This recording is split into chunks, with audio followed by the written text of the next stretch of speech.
ഈ കഴിഞ്ഞ ദിവസം ഒരു വീഡിയോ ഞാൻ കാണിച്ചില്ലേ, ഒരു കൈ കൊടുക്കാൻ വേണ്ടി എല്ലാവർക്കും ഇങ്ങനെ കൈ കൊടുക്കുന്നുണ്ട്. അപ്പൊ അപ്പുറത്ത് വന്നിട്ട് ഒരു വയസ്സായ ഒരു കറുത്ത മനുഷ്യൻ കൈ ഇങ്ങനെ വയസ്സുകൊണ്ട് കറുത്തും പോയി. ആ ഒറ്റ കാരണം കൊണ്ട് കൊടുക്കുന്നില്ല. ഇങ്ങനെ കാണിക്കണോ സുരേഷ് ഗോപിങ്ങനെ? അവൻ വോട്ട് ചെയ്തവനായിരിക്കും, അവൻ ഇരിക്കട്ടെ. അല്ല ലൈൻ എന്താണ് കുഴപ്പം? ആ കൈ കൊടുക്കാൻ വന്നവൻ ഇവന് വോട്ട് ചെയ്ത് കാണത്തില്ല. ഈ വോട്ട് ചെയ്തുണ്ടോ? അവന് ഇരിക്കട്ടെ, അവനത് വേണം, അവനത് ആവശ്യം, അവനത് കിട്ടണം. പക്ഷെ അതേതായാലും നന്നായി. നിനക്കൊന്നും അവൻ തരത്തൊന്നുമില്ലടാ, നിനക്കൊരു പഴവും കിട്ടത്തില്ല. നീ ഇങ്ങനെ വോട്ടൊക്കെ പട്ടി നടക്കുന്ന രസം എന്താണെന്നറിയാം, അതായത് ഇങ്ങനെ കൈ കൊടുക്കില്ല. നീ ഒരു ബ്രാഹ്മണനായിരിക്കണം, അല്ലെങ്കിൽ അടുത്ത ജന്മത്തിൽ ബ്രാഹ്മണനായിരിക്കണം. ഈ പറഞ്ഞ ഒരു മനുഷ്യന് ഇങ്ങനെ വേറെ തരത്തിൽ ട്രീറ്റ് ചെയ്യപ്പെടാൻ ഞാൻ അർഹനാണ്, ഇത് ഞാൻ അർഹിക്കുന്നു എന്ന് പറയുന്ന പോലത്തെ മാനസിക നിലയുള്ളവരാണ് ഇവര്. ഈ എന്തിനീ കൈ കൊടുക്കാൻ പോകുന്നത് എനിക്കറിയാത്ത. അല്ലത്തിനെ സുരേഷ് ഗോപി കാണുമ്പോ എന്തിനാ അങ്ങോട്ട് പോകുന്നേ? അതാ എനിക്കറിയാത്ത. അപ്പൊ അണ്ണൻ കൈ കൊടുക്കാൻ പോകുന്നത് എന്തിനാ? അത് ശരിയാ കേട്ടോ, അതുപോലത്തെ ഏതോ വാണമായിരിക്കും. അതുപോലൊക്കെ തന്നെ ഉള്ളൂ, മനസ്സിലായില്ലേ? അത് സുരേഷ് ഗോപിയെ കാണുമ്പോ കൈ കൊടുക്കാൻ ചെയ്തത്. സുരേഷ് ഗോപി പട്ടി വില കൊടുത്ത് വോട്ട് ചെയ്തവരാ. നീയോ? നിന്റെ വോട്ട് എനിക്ക് വേണ്ടാന്നാ പറഞ്ഞത്. ജാതിയിൽ പിന്നോക്കം നിൽക്കുന്നവരുടെ വോട്ട് സുരേഷ് ഗോപിക്ക് ആവശ്യമില്ല. ബ്രാഹ്മണൻ, ക്ഷത്രിയ, നമ്പൂരി, നായർ, മേനോൻ, പിള്ള, എന്തിനാട്ടെ ഇതെല്ലാരും ഇങ്ങനൊന്നും അല്ല. എങ്കിൽ പോലും സുരേഷ് ഗോപി അങ്ങനെയാ. സുരേഷ് ഗോപിക്ക് ഇച്ചിരി പ്രശ്നമുള്ള ആളാ. സുരേഷ് ഗോപിക്ക് എന്തോ പ്രശ്നമുണ്ട്. ചെടിയൊക്കെ വളരുന്നുണ്ട് തലയിൽ. ഇപ്പോ പൂക്കുന്ന ചെടിയാ വളരുന്നത്. തലയിലൊക്കെ പൂവും വെച്ച് ഇറങ്ങിയേക്കുവാ. അയ്യോ കഷ്ടം. എന്തോ എന്നിട്ട് എന്തോ ഇംഗ്ലീഷ് ഒക്കെ പറയുന്നതൊക്കെ ഇടയ്ക്ക് ഈ പൂവൊക്കെ വെച്ചോണ്ട് നടന്നിട്ട്. അതാ മനസ്സിലാവാത്ത. Don't try to play the fool with me. Play the fool with me, Nikesh. പാവാടോ. എന്നാലും എന്ത് ചെയ്യാൻ പറ്റും? ഇതൊക്കെയാണ് നമ്മുടെ അവസ്ഥ. ഇമാതിരി ഐറ്റങ്ങളൊക്കെയാണ് ഇവിടെ. എന്നിട്ട് ചോദിക്കുക, ഇങ്ങോട്ട് ചോദിക്കും, നിനക്കൊക്കെ എന്ത് അർഹതയുണ്ടോ ഈ സുരേഷ് ഗോപിയെ പറയാൻ? ഇപ്പൊ മനസ്സിലായി, അർഹത മനസ്സിലായി. അവരെ പറയാൻ, ഇവരെ പറയാൻ, മോദിയെ പറയാൻ. ഈ അർഹത എന്താന്ന് അറിയാമോ? ഇപ്പൊ കണ്ടു. ഇതേ ഈ അർഹത എന്താന്ന് പറഞ്ഞുതരാം. അർഹത എന്ന് പറഞ്ഞാൽ ഈ നാട്ടിലെ ജീവിക്കുന്ന പൗരനാണ്, മനസ്സിലായോ? അതാ അർഹത. അത് മനസ്സിലാവണമെങ്കിൽ നമ്മളൊരു പൗരനാണെന്നുള്ള ബോധം ഉണ്ടാവണം. ആ ബോധം ഇല്ലാത്തവർ ഇങ്ങനെ കൈ നീട്ടി പുറകെ ഇങ്ങനെ നടക്കും ആൾക്കാരുടെ. ഇങ്ങനെ നക്കാപ്പിച്ചേ നക്കി ജീവിക്കുന്നവരൊക്കെ അങ്ങനെ നടക്കും. ഇവരൊക്കെ ഇവരെക്കാളും മേളിലാന്നൊരു ധാരണയുണ്ട് ഇവർക്ക്. ഈ എന്താ യോഗ്യത എന്ന് എന്നോട് ചോദിക്കുക, തന്നോട് ചോദിക്കല്ലോ.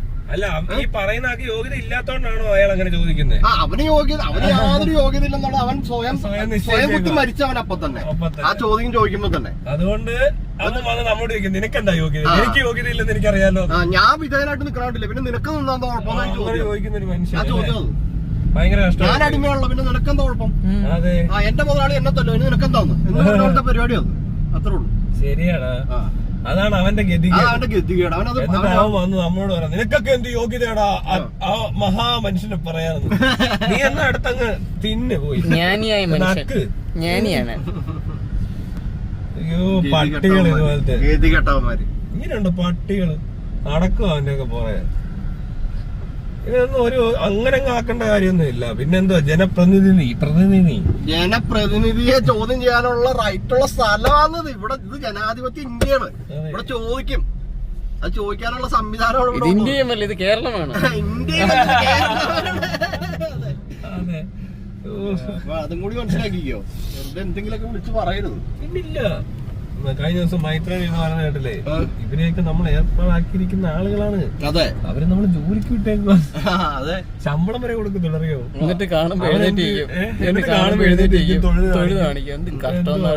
അയാള് ജോലി ചെയ്യുന്ന പൈസ എവിടെന്നാ ഈ കാശ് ഇവർക്കൊക്കെ? സുരേഷ് ഗോപിയൊക്കെ കാണിക്കുന്ന ഈ ഭയങ്കര വൃത്തികെട്ട ഇയാളുടെ ആറ്റിറ്റ്യൂഡ്, ഇയാളുടെ പെരുമാറ്റ രീതിയൊക്കെ ഒരു പൊതുസമൂഹത്തിൽ ഒരു മനുഷ്യൻ ഇറങ്ങി ചെയ്യാൻ പാടില്ല എന്ന് നമുക്ക് എല്ലാവർക്കും അറിയാവുന്ന രീതിയിൽ ഇയാൾ പെരുമാറുന്നത്. അങ്ങനെ പെരുമാറുന്ന ഒരാളെ എങ്ങനെയാണ് ഈ മനുഷ്യർക്ക് പൊക്കി പിടിച്ചോണ്ട് നടക്കാൻ പറ്റുന്നത്? ഇത് പറയുമ്പോ കൾച്ചർ ഇല്ലാത്ത എന്തെങ്കിലും ഇയാളുടെ പൊളിറ്റിക്സിനകത്ത് പ്രശ്നം പറഞ്ഞു കഴിഞ്ഞാൽ ഉടനെ പറയും ഇയാള് പാവങ്ങൾക്ക് സംഭാവന ചെയ്യുന്നുണ്ടെന്ന്. ഇപ്പൊ മനസ്സിലായില്ലേ? പാവങ്ങൾക്ക് സംഭാവന അല്ല സംഭാവന ചെയ്യുന്നത് എന്തുകൊണ്ടാണെന്ന് ഈ വീഡിയോ കണ്ടപ്പോ മനസ്സിലായി.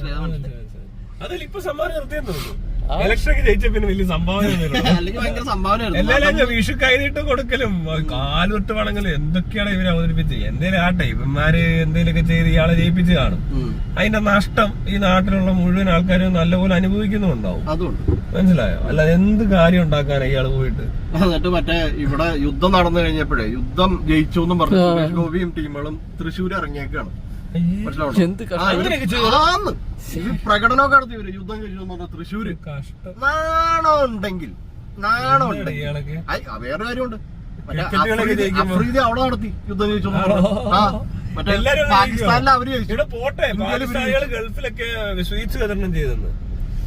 എന്നിട്ടേ കഴിഞ്ഞ ദിവസം നമ്മുടെ ഒരു ഫ്രണ്ട് നാട്ടിലോട്ട് വന്നപ്പോ അയാളോട് പറയാ, അവിടെ ഒരു ഡ്രോൺ വല്ലതും കിടത്ത് കിട്ടി എടുത്തോണ്ട് പറഞ്ഞു അത് ഞങ്ങളുടെ ആയിരിക്കുമെന്ന്.